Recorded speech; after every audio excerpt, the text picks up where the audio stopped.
إن الله وملائكته يصلون على النبي يا أيها الذين آمنوا صلوا عليه وسلموا تسليما الصلاة والسلام عليك يا سيدي يا رسول الله وعلى آلك وأصحابك يا حبيب الله. کو بند کر دیں. اللہ رب العزت کی توفیق سے اور تاجدار کائنات صلی اللہ علیہ وآلہ وسلم کے نعرے پاک کے تصدق سے رمضان المبارک کی بابرکت ساعتوں میں تحریک منہاج القرآن تحصیل پنڈ دادر خان کے زیر اہتمام ہم 5 روزہ دروس عرفان القرآن کی آج پہلی نشست میں حاضر ہیں. ان دروس عرفان القرآن کے انعقاد پر مبارکباد پیش کرتا ہوں تحریک منہاج القرآن کے جملہ قائدین اور کارکنان کو اور تحریک منہاج القرآن کے جملہ فورمز، منہاج القرآن یوتھ لیگ، مصطفی اسٹوڈنٹس موومنٹ، منہاج القرآن علماء کونسل اور منہاج القرآن ویمن لیگ کی مائیں، بہنیں اور بیٹیاں دعا کرتے ہیں کہ رب کائنات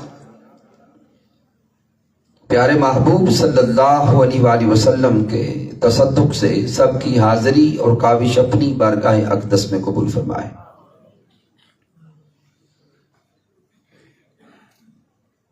سامعین محترم، آج کے درس عرفان القرآن کا موضوع آپ سوشل میڈیا کے ذریعے، اشتہارات اور فلیکسز کے ذریعے جان چکے کہ ہمارے آج کے درس عرفان القرآن کا موضوع ہے اخلاق نبوی صلی اللہ علیہ وآلہ وسلم اور عصر حاضر کے تقاضے.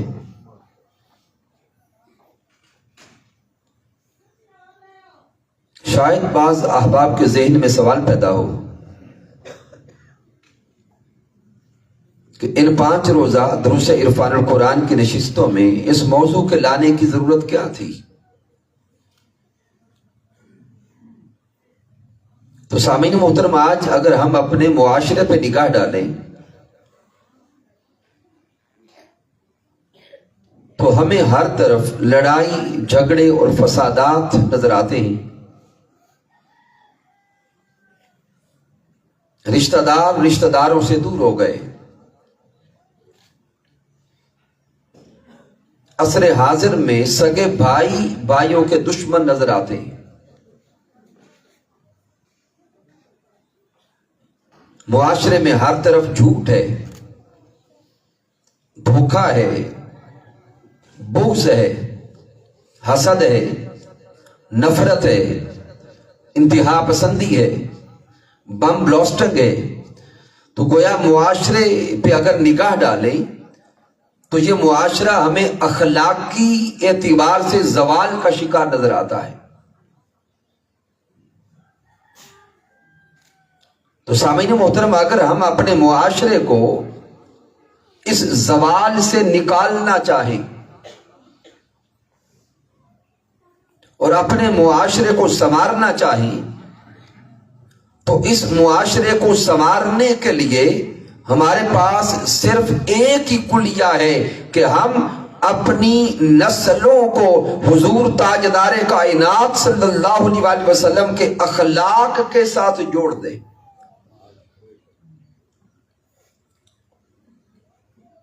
اس لیے اس موضوع کا انتخاب کیا گیا کہ اس معاشرے کو اگر پھر ہم زوال سے نکالنا چاہتے، ترقی کی راہوں پہ ڈالنا چاہتے ہیں اور معاشرے میں انسانیت کو لوٹانا چاہتے ہیں اور انسان میں پھر انسانیت لوٹانا چاہتے ہیں، تو ہمیں حضور تاجدار کائنات صلی اللہ علیہ وآلہ وسلم کے اخلاق کریمانہ سے جڑنا ہوگا۔ تو سامعین محترم، جب یہ ابتدائی نقطہ سمجھ گئے، موضوع کی غرض و غایت ہمیں سمجھ آ گئی، تو اب آئیں تلاوت کردہ آیہ کریمہ کی روشنی میں سب سے پہلے اخلاق نبوی صلی اللہ علیہ وآلہ وسلم کی عظمت کو جاننے کی کوشش کریں کہ رب کائنات نے قرآن مجید فرقان حمید میں ارشاد فرمایا وَإِنَّكَ لَعَلَىٰ خُلُقٍ عَظِيمٍ۔ یہ سورہ القلم کی آیہ کریمہ نمبر 4 ہے۔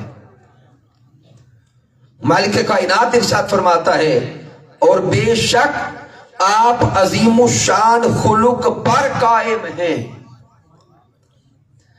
رب کائنات اخلاق محمدی کی عظمت کو بیان کرتا ہے اور فرماتا ہے اے میرے پیارے محبوب مکرم، آپ عظیم الشان خلق پر فائز ہیں۔ سامعین محترم، وقت بچاتے ہوئے اس آیہ مبارکہ میں سب سے پہلے آپ کی توجہ چاہوں گا لفظ الا پر۔ لفظ الا یہ حروف جارہ میں سے ہے، اس کا معنی ہے پر، اور یہ ہمیشہ فوقیت کو بیان کرنے آتا ہے، ہمیشہ بلندی کو بیان کرتا ہے۔ تو رب کائنات فرما رہا ہے وَإِنَّكَ لَعَلَىٰ خُلُقٍ عَظِيمٍ، اے میرے محبوب مکرم آپ اخلاق عظیم پر فائز ہیں۔ یہ کلمہ الا لگا کے رب کائنات بتا یہ رہا ہے کہ لوگوں خلق نیچے ہے، میرا محبوب اخلاق سے بھی اوپر ہے۔ مالک کائنات یہ پیغام دے رہا ہے کہ دنیا میں رہنے والے انسانوں، کائنات کا ہر فرد، کائنات کا ہر بشر، کائنات کا ہر انسان عزت پاتا ہے اخلاق حسنہ کو اپنا کر، اخلاق خود عزت پاتا ہے نسبت محمد مصطفیٰ کو اپنا کر۔ تو سامعین محترم، اس آیہ کریمہ کا جو آخری کلمہ ہے، آئیں اس کی طرف متوجہ ہوں۔ اس آیہ مبارکہ کا آخری لفظ ہے عظیم، وَإِنَّكَ لَعَلَىٰ خُلُقٍ عَظِيمٍ۔ وہ رب عظیم خود عظیم ہو کر پیارے محبوب کے اخلاق کو عظیم کہتا ہے۔ وہ مالک خود عظیم ہو کر، عرفہ ہو کر، اعلیٰ ہو کر پیارے محبوب کے اخلاق کو عظیم کہتا ہے۔ سامعین محترم، لفظ عظیم کے اگر معانی کو دیکھیں، لغت کی کتب اٹھائیں تو لفظ عظیم کے کئی معانی سمجھ آئیں گے۔ لفظ عظیم کا ایک معنی ہے بلند و برتر، لفظ عظیم کا معنی ہے بہت بڑا، لفظ عظیم کا معنی ہے جلیل القدر، لفظ عظیم کا معنی ہے غیر معمولی، لفظ عظیم کا معنی ہے جس جیسا کوئی نہ ہو، اور لفظ عظیم کا معنی ہے بے نظیر و بے مثال۔ تو وہ رب عظیم پیارے محبوب کے اخلاق کو بے نظیر و بے مثال کہتا ہے۔ تو سامعین، جب لفظ عظیم کا معنی سمجھ گئے، آئیں اب لفظ اخلاق کا معنی بھی سمجھتے ہیں، پھر اخلاق اور عظیم کو ملا کے ایک عظیم نقطہ سمجھیں گے۔ اخلاق کہتے ہیں صفات کے مجموعہ کو۔ ہمارا تو ذہنی تصور یہی ہے کہ صرف اچھا بولنا اخلاق ہے، نہیں، انسان کی جمیع صفات کو جمع کریں تو اخلاق بنتا ہے۔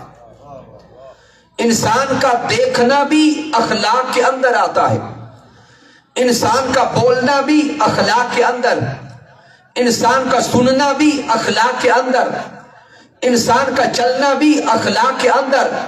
گویا ایک انسان کی جمی صفات کو جمع کریں تو اس کا اخلاق بنتا ہے. تو اب اس آیہ کریمہ کے ان کلمات کو ملا کر اس کا ترجمہ سمجھیں، معنویت کو دیکھیں. مالک کائنات پیارے محبوب کے اخلاق کو بے نظیر و بے مثال کہتا ہے. اخلاق کے اندر دیکھنا بھی ہے، سننا بھی ہے، بولنا بھی ہے، چلنا بھی ہے. گویا وہ رب عظیم لطافت کے ساتھ پیارے حبیب کو سامنے بٹھا کے فرماتا ہے، اے میرے سوہنے مصطفیٰ، تیرا دیکھنا بھی بے نظیر و بے مثال ہے. اے میرے محبوب، آپ کا دیکھنا بھی بے نظیر و بے مثال. پیارے محبوب، آپ کا سننا بھی بے نظیر و بے مثال. آپ کا بولنا بھی بے نظیر و بے مثال. آپ کا کلام ناز کرنا بھی بے نظیر و بے مثال. اے میرے سونے حبیب، آپ کا مکہ کی دھرتی پر تشریف لانا بھی بے نظیر و بے مثال ہے. پھر مکہ کو چھوڑ کے جا کے مدینہ کی زمین کو سجانا بھی بے نظیر و بے مثال ہے. تو اللہ رب العزت پیارے محبوب صلی اللہ علیہ وسلم کی ایک ایک صفت کو بے نظیر و بے مثال کہتا ہے. سامعین محترم، چونکہ وقت ہمارے پاس مختصر ہوتا ہے، اگر اس آیہ کریمہ کی روشنی میں صرف عظمت محمدی صلی اللہ علیہ وسلم کے پہلو کو دیکھا جائے تو کئی گھنٹے صرف اس ایک جہر پہ گزر جائیں گے. لیکن آئیں اخلاق نبوی صلی اللہ علیہ وسلم کی عظمت کو سمجھنے کے بعد اب مطلقاً اخلاق کی عظمت کو جاننے کی کوشش کرتے ہیں.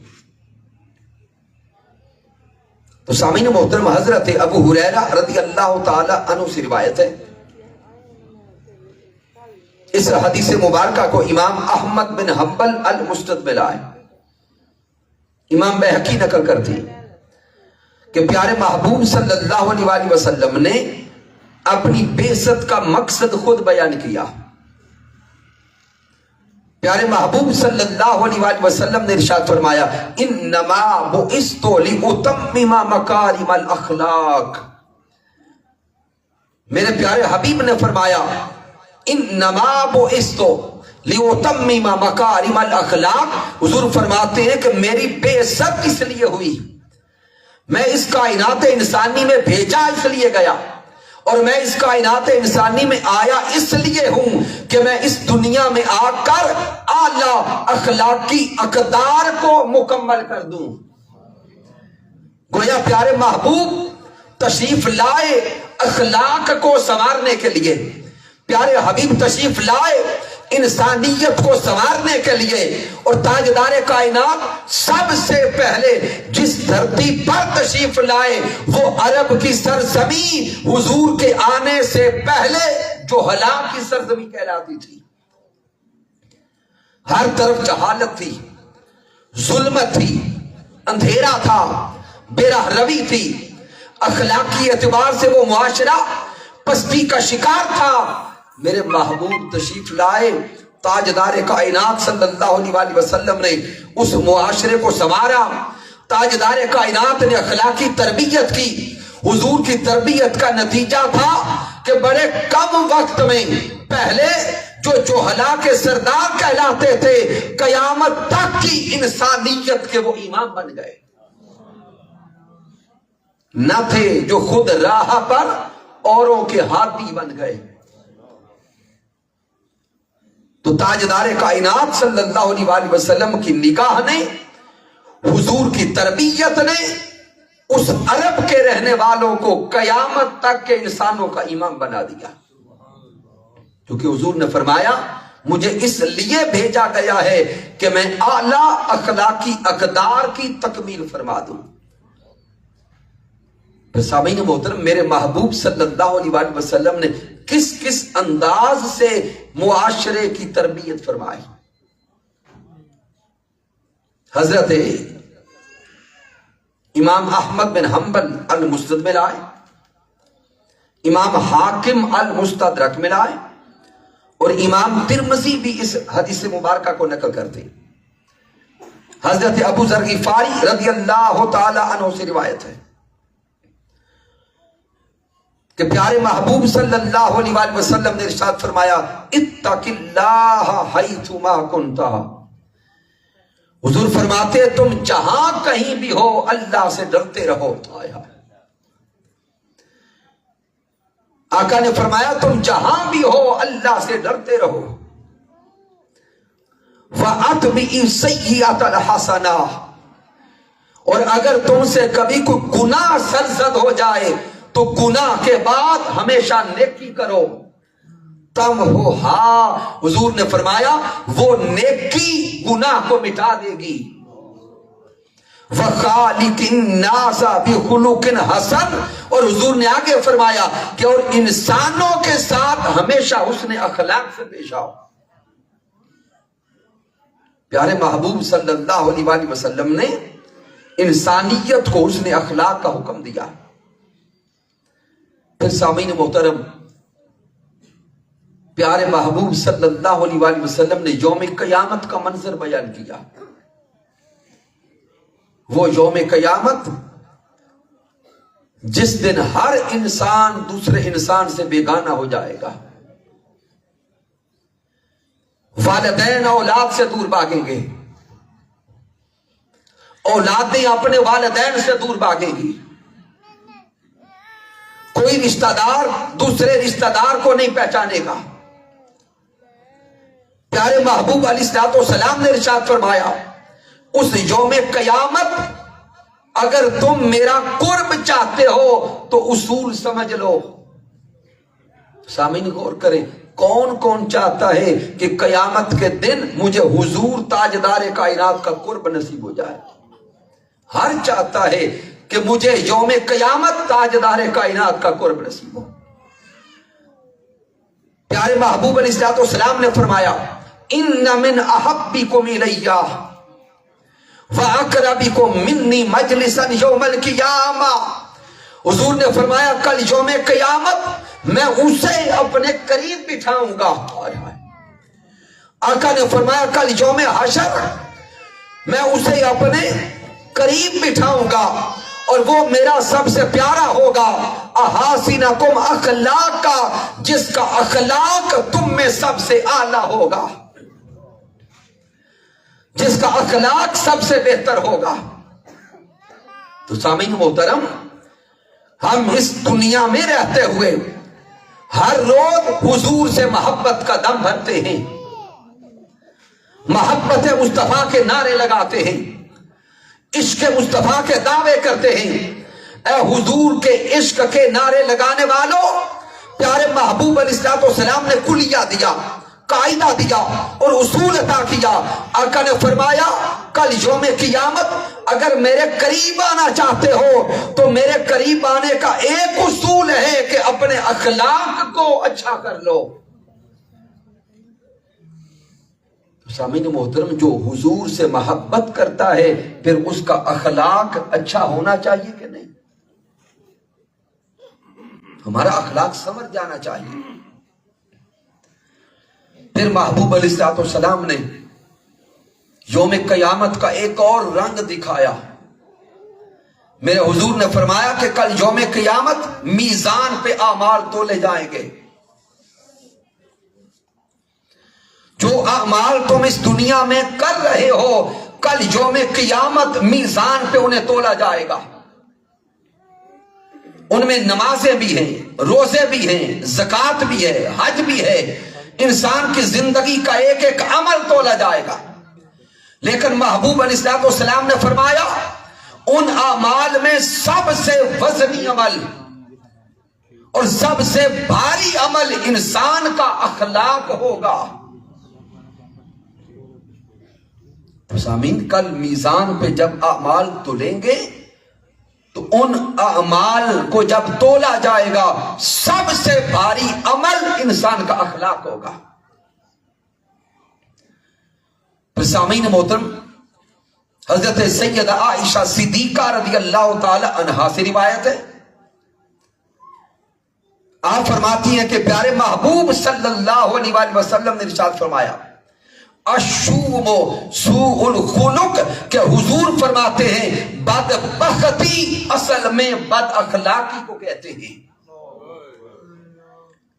ہم کہتے ہیں فلاں بدبخت ہو گیا، فلاں شوم ہو گیا، تو حضور تاجدار کائنات نے فرما دیا جو بد اخلاق ہے اصل میں وہی بدبخت ہوتا ہے۔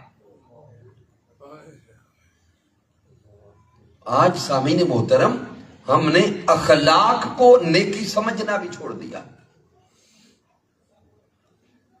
پھر محبوب صلی اللہ علیہ وسلم کے مقام پہ واری جائیں،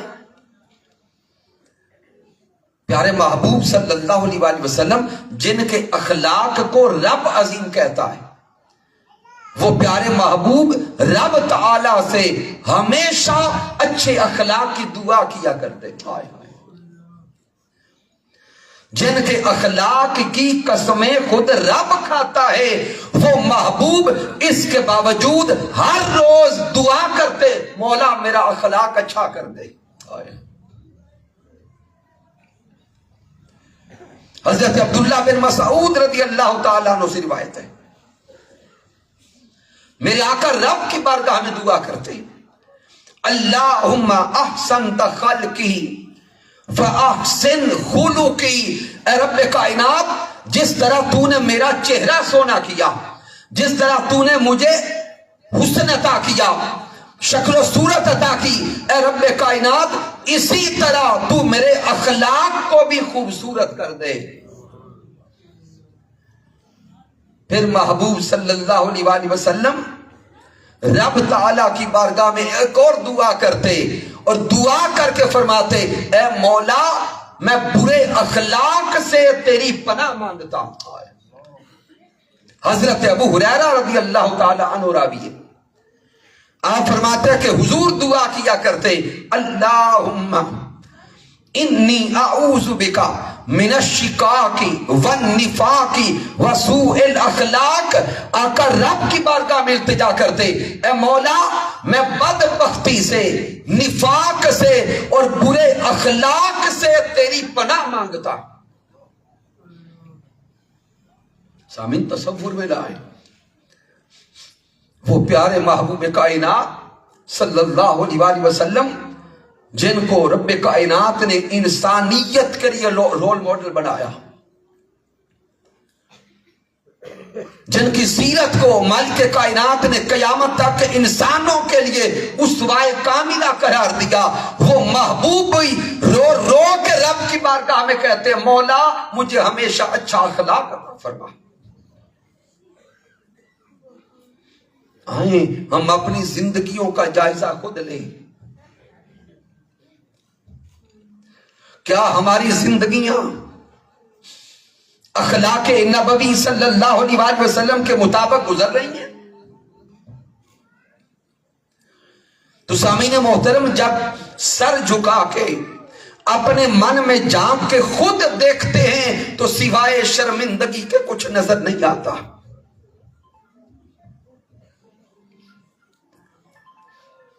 آج ہم اخلاقی اعتبار سے زوال کا شکار ہو چکے ہیں۔ ہماری زندگیوں میں جھوٹ ہے، دجل ہے، دھوکہ ہے، بددیانتی ہے، انسانیت کا کوئی احساس نہیں۔ تصور میں لائیں اگر اسی بد اخلاقی کی زندگی گزارتے گزارتے موت آ گئی تو کل یوم قیامت سونے محبوب کا کون سا چہرہ دکھائیں گے؟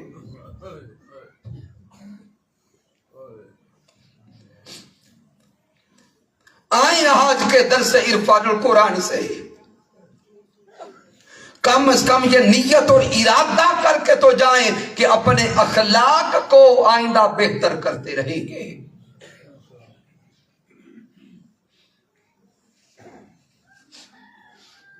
آئیں آقا علیہ الصلوۃ والسلام کے اخلاق کریمانہ سے اپنی زندگیوں کو سنوارنے کے لیے حضور تاجدار کائنات صلی اللہ علیہ وسلم کی زندگی سے کچھ عکس لیتے ہیں۔ سب سے پہلے سچائی کے حوالے سے جاننے کی کوشش کریں کہ سچائی کو میرے حضور نے کتنا بڑا بااجر عمل قرار دیا ہے۔ سامعین محترم، سچ تقوی کی بنیاد ہے،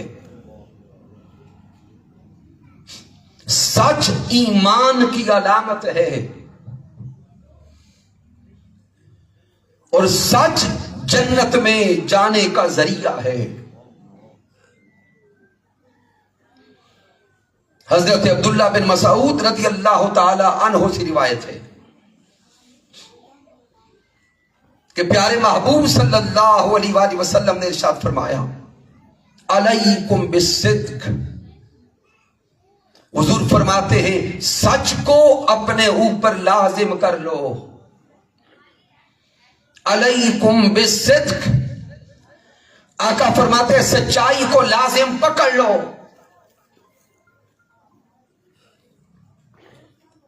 سچائی کو اپنے اوپر لازم کر لو۔ فَإِنَّ الصِّدْقَ يَهْدِي إِلَى الْبِرِّ۔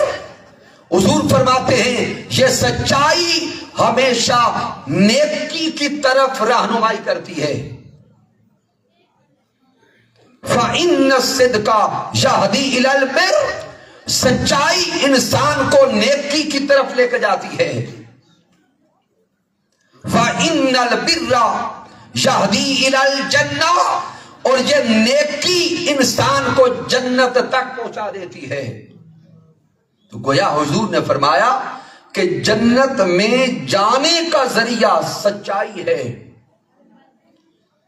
پھر آقا علیہ الصلوۃ والسلام نے آگے ارشاد فرمایا، وَإِيَّاكُمْ وَالْكَذِبَ۔ حضور فرماتے جھوٹ سے بچ جاؤ، جھوٹ سے دور ہو جاؤ، جھوٹ سے اجتناب کرو۔ فَإِنَّ الْكَذِبَ يَهْدِي إِلَى الْفُجُورِ، بے شک جھوٹ انسان کو گناہ کی دلدل میں پھنسا دیتا ہے، جھوٹ انسان کو گناہ کی رہنمائی کرتا ہے۔ وَإِنَّ الْفُجُورَ يَهْدِي إِلَى النَّارِ، اور یہ گناہ انسان کو جہنم کے گڑھے تک پہنچا دیتا ہے۔ تو سامعین محترم، آقا علیہ الصلوۃ والسلام نے یہ نکتہ سمجھا دیا کہ ہمیشہ سچ کو تھام لو، سچ تمہیں جنت تک پہنچاتا ہے اور جھوٹ تمہیں جہنم کے گڑھے تک پہنچاتا ہے۔ سچ جنت لے جاتا ہے اور جھوٹ جہنم میں لے جاتا ہے۔ لیکن سامعین محترم، عصر حاضر میں آج جھوٹ کو گناہ ہی نہیں سمجھا جاتا،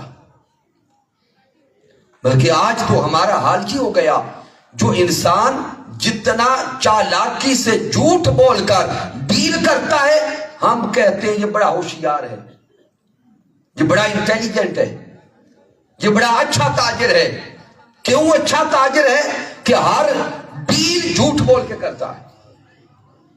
تو سامعین محترم، آج ہم جھوٹ بولنے والے کو تحسین دیتے ہیں، داد دیتے ہیں، معاذ اللہ، جب کہ آقا علیہ الصلوۃ والسلام نے ارشاد فرمایا کہ یہ جھوٹ تمہیں آخر کار جہنم کی آگ تک پہنچا دیتا ہے۔ پھر آقا علیہ الصلوۃ والسلام کی سیرت مطہرہ کو دیکھیں۔ آقا علیہ الصلوۃ والسلام کے اعلان نبوت سے پہلے حضور تاجدار کائنات کی سچائی حضور کی ذات کے ساتھ جڑ چکی تھی۔ اس کفر کے معاشرے میں بھی جب تاجدار کائنات کی ہستی کا تعارف کروایا جاتا تو وہ کافر بھی کہتے تھے محمد مصطفیٰ الصادق بھی ہیں اور الامین بھی ہیں۔ میرے حضور کا کفر کے معاشرے میں جو پہلا ذاتی تعارف ہے وہ سچا ہونے کا ہے، اور ہم حضور کے امتی ہو کر آج جھوٹ پر فخر کریں۔ میرے محبوب صلی اللہ علیہ وآلہ وسلم اتنے عظیم سچے تھے کہ حضور کے رخ انور سے بھی سچائی جھلکتی نظر آتی تھی۔ جو میرے محبوب علیہ السلام کا رخ انور دیکھتا، جو حضور کا چہرہ دیکھتا، کافر بھی ہوتا لیکن کہنے پہ مجبور ہو جاتا کہ یہ چہرہ کسی جھوٹے کا نہیں لگتا۔ کافر بھی یہ حضور کا رخ انور دیکھ کے گواہیاں دیتے تھے۔ درجنوں روایات ہیں صرف اس ایک جہت پر کہ کافروں نے حضور کا چہرہ دیکھا، انہوں نے کہا باقی ساری باتیں گھڑ کے کر سکتے ہیں لیکن یہ نہیں کہہ سکتے کہ یہ چہرہ جھوٹا ہوگا۔ یہاں تک کہ سامعین محترم، حضرت عبداللہ بن سلام رضی اللہ تعالیٰ عنہ قبول اسلام سے پہلے آپ یہودی عالم تھے۔ جب میرے پیارے محبوب صلی اللہ علیہ وآلہ وسلم مدینہ المنورہ تشریف لائے تو حضرت عبداللہ بن سلام کو پتا چلا کہ ایک ہستی مدینہ میں ایسی آئی ہے جنہوں نے نبوت کا اعلان کیا۔ حضرت عبداللہ بن سلام کہتے ہیں، چونکہ یہودی عالم تھے تو کہتے ہیں کہ میرے پاس آسمانی کتابوں کا علم تھا، میں نے کئی سوالات اکٹھے کیے اور سوچا کہ یہ جا کے سوالات کرتا ہوں، ان کے جواب لیتا ہوں اور جوابات جان کے فیصلہ کروں گا کہ دعوی نبوت میں سچے ہیں یا معاذ اللہ جھوٹے ہیں۔ تو حضرت عبداللہ بن سلام چلے گھر سے تو کئی سوالات لے کر، لیکن بارگاہ نبوی میں پہنچے، حضور تاجدار کائنات کا رخ انور دیکھا، تاجدار کائنات کے چہرہ اقدس پر پہلی نظر پڑی، پہلی نظر چہرہ والضحیٰ کو دیکھا، سوال کرنے بھول گئے، دیکھتے گئے تو بول کے کہتے ہیں کہ یہ چہرہ کسی جھوٹے کا نہیں ہو سکتا۔ رخ مصطفیٰ دیکھتے گئے، حضور کا کلمہ پڑھ لیا۔ ارے میرے حضور تو اتنے سچے کہ سچائی کا پیکر، اور ہم حضور کی محبت کا دعویٰ کر کے بھی زندگی میں سچ بولنا بھول گئے۔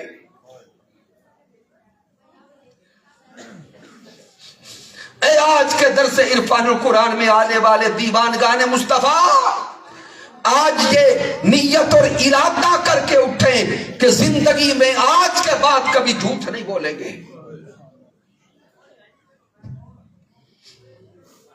پھر سامعین محترم، میرے محبوب صلی اللہ علیہ وآلہ وسلم کی زندگی امانت اور دیانت پہ مبنی ہے، اور آج ہماری زندگیوں میں سے امانت اور دیانت ختم ہو گئے۔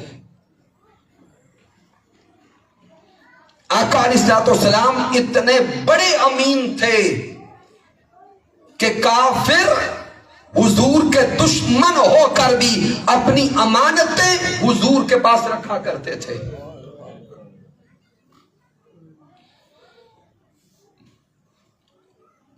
حضرت انس بن مالک رضی اللہ تعالیٰ عنہ سے روایت ہے کہ پیارے محبوب صلی اللہ علیہ وآلہ وسلم نے ارشاد فرمایا، لا ایمان لمن لا امانت لہ۔ حضور فرماتے ہیں اس شخص کا کوئی ایمان نہیں جو امانت دار نہیں۔ حضور کے الفاظ کو دل میں اتارے۔ ہم ایک طرف ایمان کے بڑے دعوے دار بنتے پھرتے ہیں، لیکن حضور نے ارشاد فرمایا اس بندے کے ایمان پر کوئی یقین نہیں جو امانت دار نہیں۔ پھر حضرت ابو ہریرہ رضی اللہ تعالی عنہ سے روایت ہے، حضور فرماتے ہیں جس نے بھی تمہارے پاس امانت رکھی جب وہ اس کا تقاضا کرے تو اسے واپس لوٹا دو۔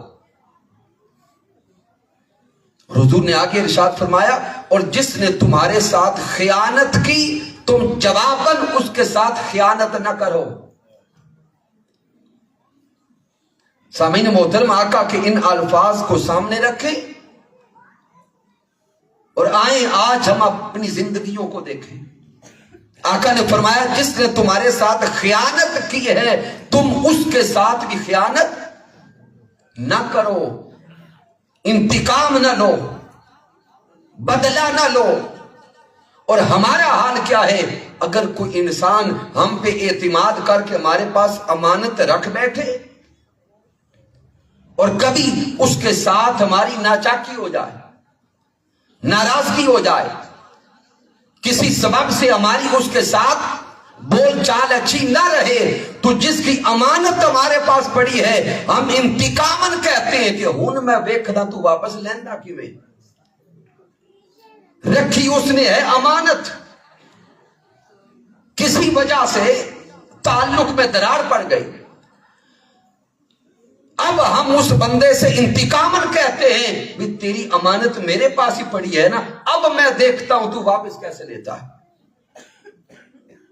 اور صدقے جائیں تاجدار کائنات صلی اللہ علیہ وآلہ وسلم کی امانت اور دیانت پر کہ شب ہجرت ہے، دشمن ننگی تلواریں لے کے شہید کرنے کے لیے باہر کھڑا ہے، اور میرے محبوب مولا علی شیر خدا کو بلاتے فرماتے علی یہ جو مجھے شہید کرنے کے لیے ننگی تلواریں لے کے کھڑے ہیں نا یہ انہی کی امانتیں، یہ جو میرا خون بہانا چاہتے ہیں یہ انہی کی امانتیں۔ اے علی میں تو مکہ چھوڑ کے مدینہ جا رہا ہوں، کل صبح ان میرے دشمنوں کی امانتیں انہیں واپس لوٹا کے آپ بھی مدینہ آ جاؤ۔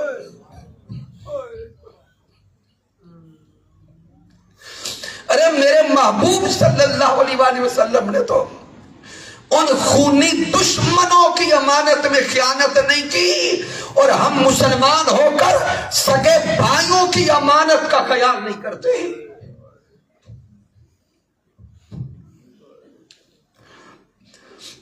پھر کہاں سے وہ ایمان کی بہار آئے،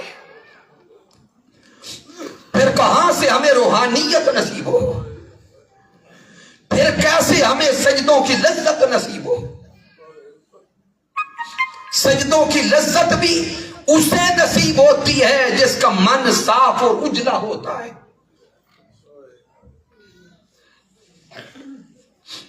آئیں اپنی زندگیوں کو ان گناہوں سے پاک کرنے کی کوشش کریں۔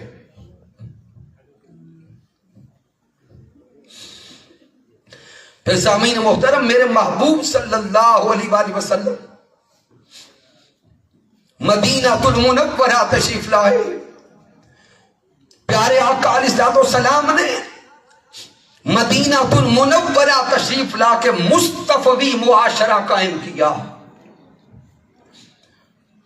اور محبوب کائنات نے مصطفی معاشرہ کی بنیاد بھائی چارہ پہ رکھی تھی۔ آقا علیہ الصلوۃ والسلام نے مصطفی معاشرہ کی بنیاد اخوت پہ رکھی، اور کائنات انسانی نے نہ ایسا بھائی چارہ اس سے پہلے کبھی دیکھا تھا، نہ قیامت تک یہ منظر دوبارہ کوئی دیکھ سکے گا۔ محبوب کائنات صلی اللہ علیہ وآلہ وسلم نے انصار اور مہاجرین صحابہ کو اکٹھا کر لیا، ایک مہاجر صحابی کو کھڑا کیا اور ایک انصار صحابی کو کھڑا کیا، اور میرے حضور کی زبان اقدس سے نکلا آج سے تم دونوں بھائی بھائی ہو۔ آئے آئے پیارے محبوب نے مہاجرین اور انصار کو بھائی بھائی بنا دیا۔ صدقے جائے حضور کی زبان اقدس سے نکلے ہوئے کلمات کی لج رکھنے والے دیوانوں پر میرے آقا نے انہیں بھائی بھائی بنایا، اور وہ ایسے بھائی بھائی بنے کہ انصار صحابی نے اپنے مہاجر بھائی کو ساتھ لیا، اپنے گھر لے گیا، جتنی جائیداد تھی، جتنا مال تھا، جتنا پیسہ تھا، سارا سامنے رکھ کے کہا کہ میرے مصطفیٰ نے تجھے میرا بھائی بنایا ہے، میں آدھی جائیداد تیرے نام کرتا ہوں۔ اور اس سے بھی آگے بڑھ کے دیکھیں، جس انصار صحابی کی 2 بیویاں تھیں، اس نے دونوں بیویوں کو بلا کے کہا کہ اے میرے مہاجر بھائی، تم پسند کرو، اگر چاہو تو میں ایک بیوی کو طلاق دیتا ہوں، عدت کے بعد اس کا تم سے نکاح کر دوں گا۔ ایسے بھائی چارے کی مثال کیا کائنات نے کبھی دیکھی ہوگی؟ پیارے محبوب صلی اللہ علیہ وآلہ وسلم نے تو اس اخوت پر معاشرے کی بنیاد رکھی۔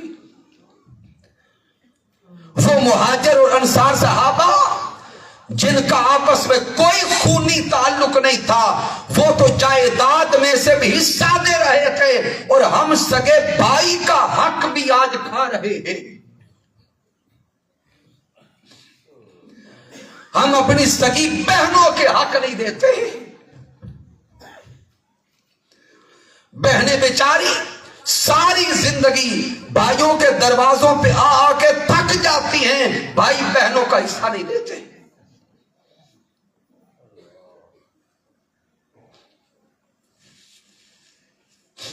آئیں حضور تاجدار کائنات صلی اللہ علیہ وآلہ وسلم کے اخلاق کو اپنی زندگی میں داخل کریں، نہیں تو یہ دنیا کا مال و متاع یہی رہ جائے گا۔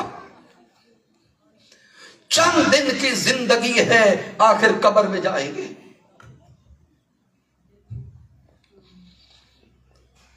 پھر حضرت عبداللہ بن عمر رضی اللہ تعالی عنہ سے روایت ہے، ان رسول اللہ صلی اللہ علیہ وآلہ وسلم قال المسلم اخو المسلم، آقا نے فرمایا کہ مسلمان مسلمان کا بھائی ہے۔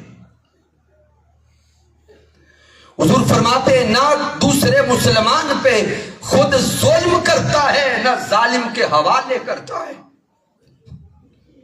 مسلمان کی تعریف حضور فرما رہے ہیں، مسلمان مسلمان کا بھائی ہے، اور یہ مسلمان نہ دوسرے مسلمان پہ خود ظلم کرتا ہے، نہ ظالم کے حوالے کرتا ہے۔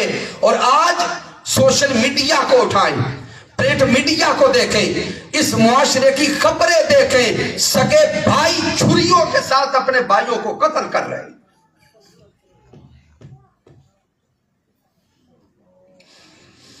ابھی کل خبر سامنے گزری کہ ایک باپ نے اپنے سگے بیٹے کو قتل کیا دوسروں پہ الزام دینے کے لیے۔ کیا آج ہمارے دل اتنے سخت ہو گئے کہ ہمیں رشتوں کا حیا بھی نہیں رہا؟ حضور فرمائے کہ مسلمان نہ خود کسی پہ ظلم کرتا ہے، نہ ظالم کے حوالے کرتا ہے، اور ہم اپنوں کو نہ چھوڑے۔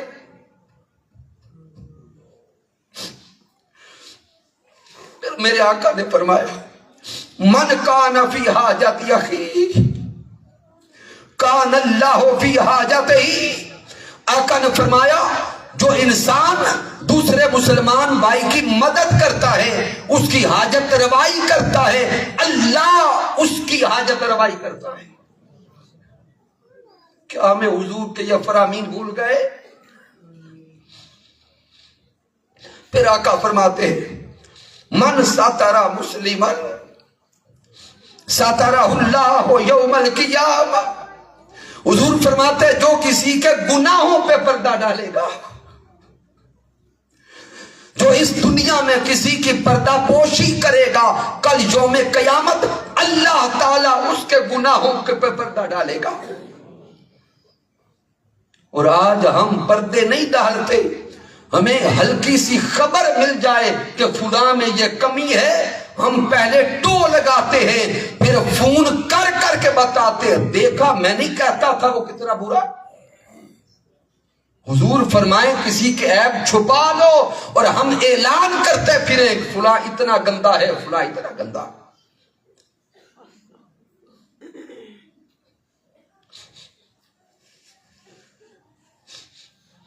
سامعین محترم، کیونکہ وقت مختصر ہے، آقا علیہ الصلوۃ والسلام کی حیات طیبہ کا مطالعہ کریں، تو میرے حضور صلی اللہ علیہ وآلہ وسلم کی طبیعت مبارکہ میں ہمیشہ نرمی نظر آئے گی.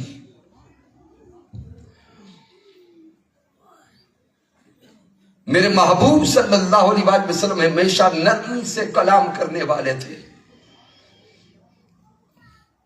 یہاں تک کہ میرے حضور صلی اللہ علیہ وآلہ وسلم نے ارشاد فرمایا ان اللہ رفیق ویحب الرفق. حضور فرماتے بے شک اللہ رفیق ہے. لفظ رفیق کا معنی ہے نرمی والا. ویحب الرفق اور اللہ نرمی کو پسند کرتا ہے. حضور شیخ الاسلام ڈاکٹر محمد طاہر القادری مدد اللہ علی یہ حدیث مبارکہ سنا کے منہاج القرآن کے رفقا سے خطاب کرتے ہیں.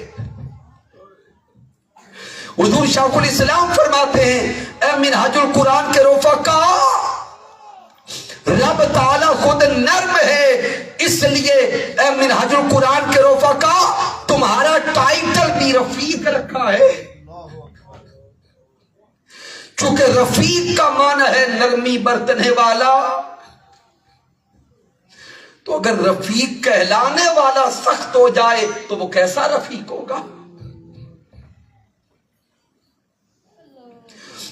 آئیں اپنے دلوں میں نرمی پیدا کریں. اپنے دلوں میں نرمی پیدا کریں.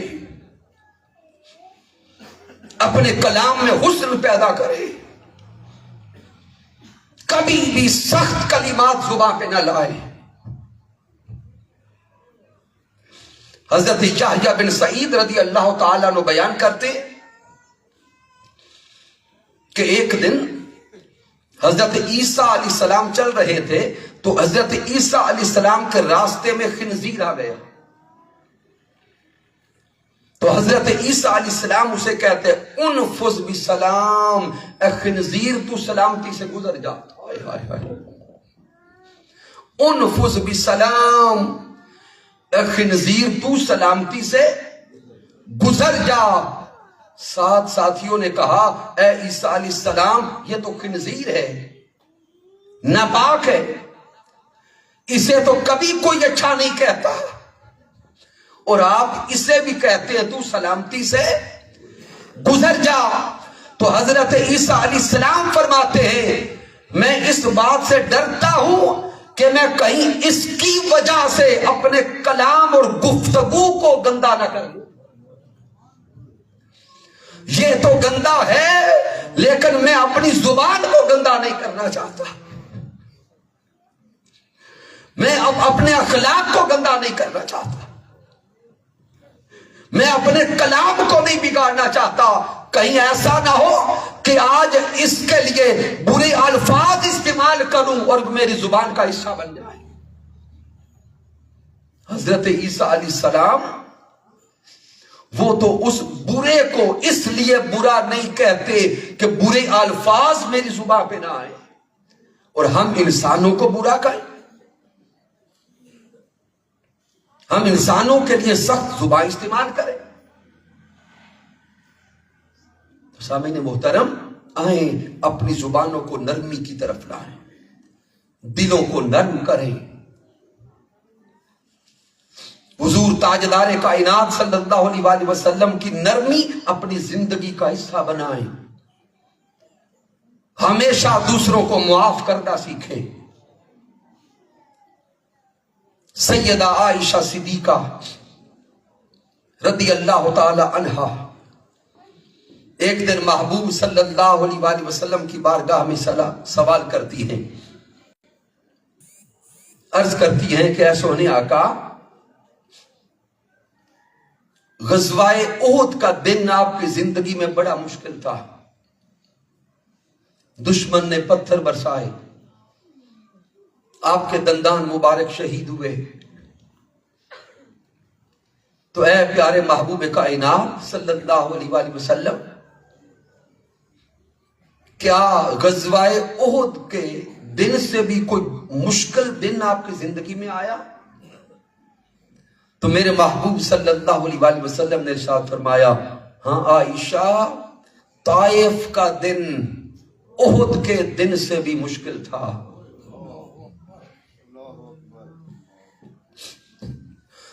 طائف کا دن میری زندگی میں احد کے دن سے بھی مشکل تھا کہ جب میں رب کی وحدانیت کا پیغام لے کے طائف میں گیا. طائف والوں نے پیغام قبول کرنے سے انکار کر دیا.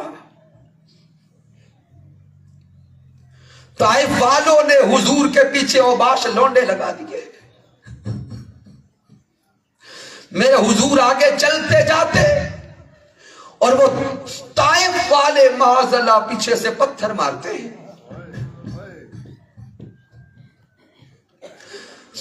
میرے محبوب صلی اللہ علیہ وآلہ وسلم کا جسم اقدس لہو لہان ہو گیا، یہاں تک کہ حضور کا خون مبارک حضور کے نالین مبارک تک آ گیا. پیارے محبوب صلی اللہ علیہ وآلہ وسلم ایک باغ میں رکے تو حضرت جبرائیل علیہ السلام حضور کے سامنے آئے، آ کے سلام عرض کیا اور جبرائیل علیہ السلام عرض کرتے ہیں ان اللہ قد سمع قول قومک.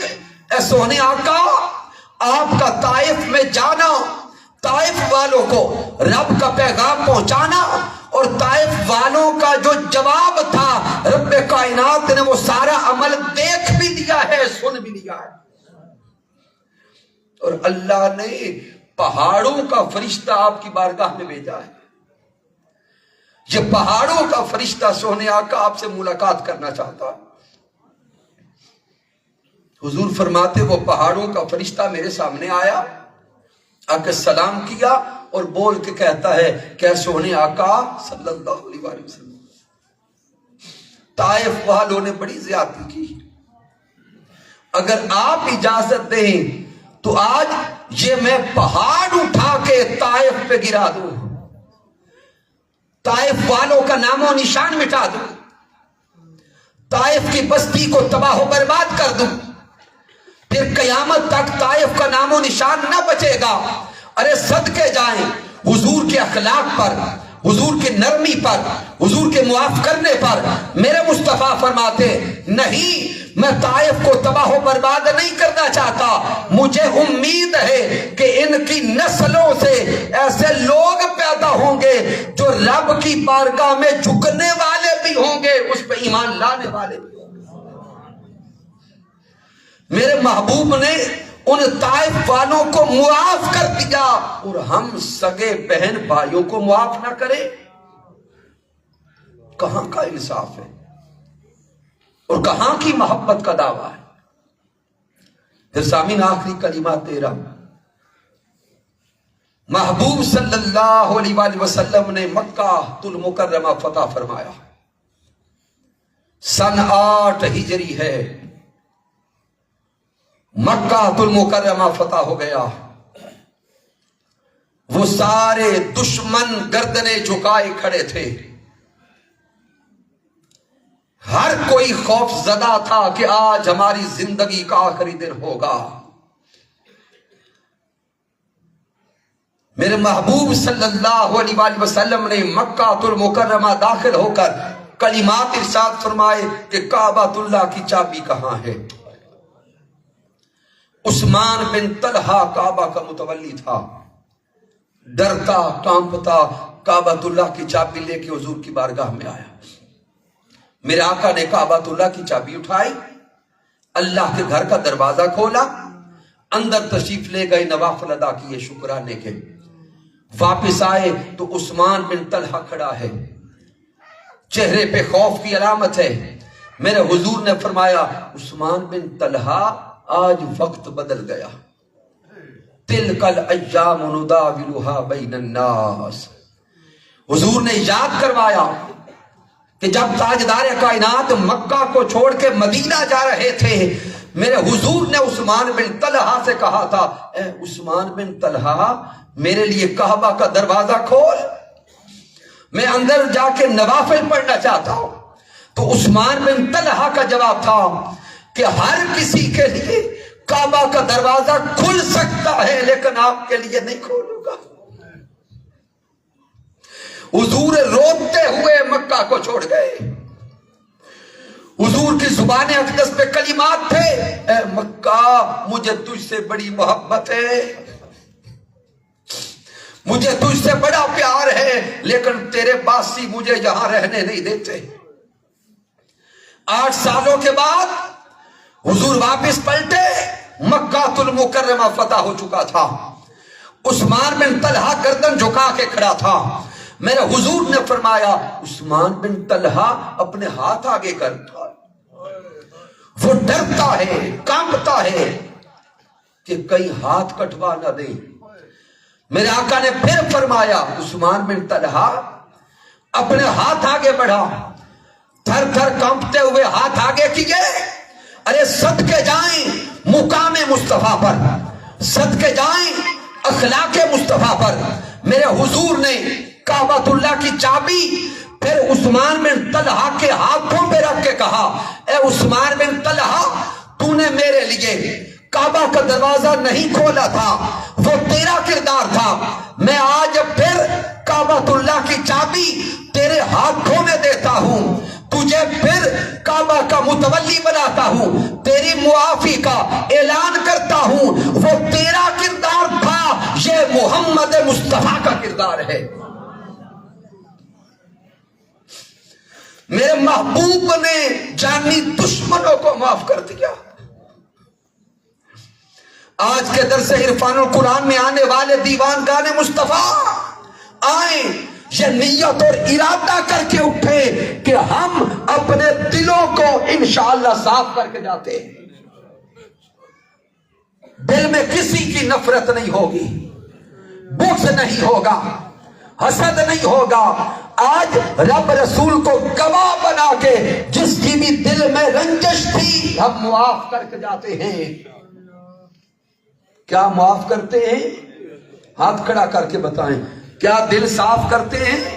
اللہ سب کو سلامت رکھے. یہ پیغام اس صدی میں حضور شیخ الاسلام ڈاکٹر محمد طاہر القادری کا پیغام ہے. حضور شیخ الاسلام اس معاشرے کو پھر مستفی معاشرہ دیکھنا چاہتے ہیں. حضور شیخ الاسلام کی اپنی ساری زندگی دیکھے. حضور شیخ الاسلام ڈاکٹر طاہر القادری کو گالیاں دی گئی, تانے دیے گئے, پروپوگیشن کی گئی, قتل کرنے کی سازشیں کی گئی, لیکن ڈاکٹر طاہر القادری نے ساری زندگی کسی کی گالی کا جواب گالی سے نہیں دیا. یہاں تک کہ اپنے کارکنان کو حکم دیا کہ میرے کارکنان اگر کوئی مجھے گالی بھی دیتا ہے تم نے اس پر کبھی تنازل نہیں کرنی. اتنا بڑا حوصلہ کیا اس دور میں بھی کسی کا ہو سکتا ہے؟ ہاں, اسی کا ہوگا جو اخلاق محمدی کے رنگ میں رنگا ہوگا. پھر حضور شیخ الاسلام نے اپنے کارکنان کی تربیت کی. 40-50 سالہ تحریکی زندگی سامنے ہے. حضور شیخ الاسلام نے اپنے کارکنان کو رمضان کے آخری دن شہر اعتکاف میں بلا بلا کر, آنسوؤں کی بستی میں بٹھا بٹھا کر اپنے کارکنان کی کبھی عشق الہی کے جام پلا پلا کے تربیت کی, کبھی محبت مصطفیٰ کے جام پلا پلا کے تربیت کی, کبھی اخلاق محمدی کے رنگ چڑھا چڑھا کے تربیت کی. اس سال بھی حضور شیخ الاسلام کے 10 روزہ شہر اعتکاف کے دنوں کے موضوعات کیا ہیں؟ الفتوہ, انسان میں انسانیت کیسے لوٹائی جائے. انسان میں انسانیت کیسے لوٹائی جائے, انسان میں انسانیت کیسے لوٹائی جائے. اگر آپ اپنی اولادوں کے اخلاق سنوارنا چاہتے ہیں, اپنی اولادوں کی زندگیاں سنوارنا چاہتے ہیں اور اپنے کردار سنوارنا چاہتے ہیں تو خدا را آنے والے 10 دن قریب ہیں، شہر اعتکاف میں خود جائیں، اپنی اولادوں کو بھیجیں، جب جوان جائیں گے رنگ اور ہوگا، پلٹ کے آئیں گے تو زندگیوں کا رنگ بدل چکا ہوگا۔ ابھی وقت ہے کہ شہر اعتکاف کے لیے رجسٹریشن کروا لیں، محدود نشستیں باقی رہ گئی۔ ان 5 روزہ دروس عرفان القرآن کے انعقاد پر بارے دیگر مبارکباد پیش کرتا ہوں تحریک منہج القرآن کے جملہ قائدین اور کارکنان کو، جن کو رب کائنات نے یہ توفیق بخشی کہ وہ اس مادیت کے دور میں قرآن فہمی کی نشستوں کا انعقاد کر رہے ہیں۔ میرے اللہ نے چاہا تو ان 5 روزہ دروس عرفان القرآن کی دوسری نشست کل منعقد ہوگی،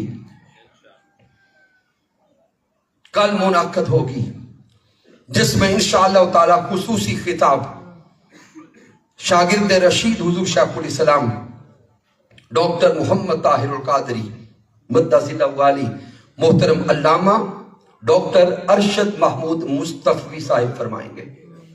لہذا جتنے احباب آج تشریف لائے، اگر آنے سے واقعی کوئی فائدہ محسوس کرتے ہیں تو کل اپنے ساتھ مزید 2 احباب کو دعوت دے کے لائیں۔